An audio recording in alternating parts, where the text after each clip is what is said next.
Bilang paghahanda para sa Panagbenga 2026 Festival, pinangunahan ni Police Colonel Ledon D. Monte, Deputy Regional Director for Operations ng Police Regional Office Cordillera Administrative Region of Brocar, ang pagpupulong ng Panagbenga 2026 walkthrough na ginanapa sa Kapanalig Hall, Baguio City Police Office nito lamang ika-19 ng Enero taong kasalukuyan.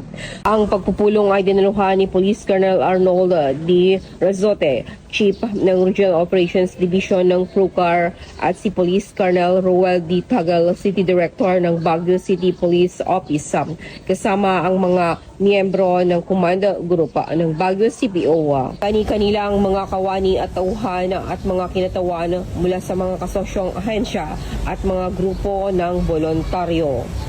Sa talakayan, inilahad ni Police Colonel Tagal ang mga plano sa seguridad at pag-deploy para sa paparating na kalendaryo ng mga aktibidad at session at ang lahat ng mga contingent, mga estratehiya sa pamamahala ng karamihan at lubusang naiisa-isa sa lahat ng mga stakeholder.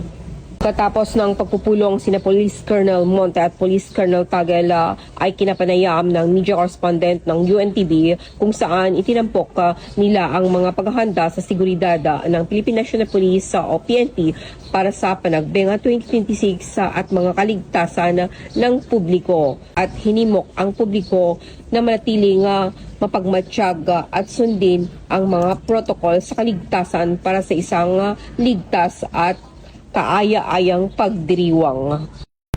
Mula dito sa Riyon ng Cordillera, ako ang inyong PNN correspondent, Police Master Sergeant Lenny Valerio, alagad ng batas, tagataguyod ng Balitang Pulis.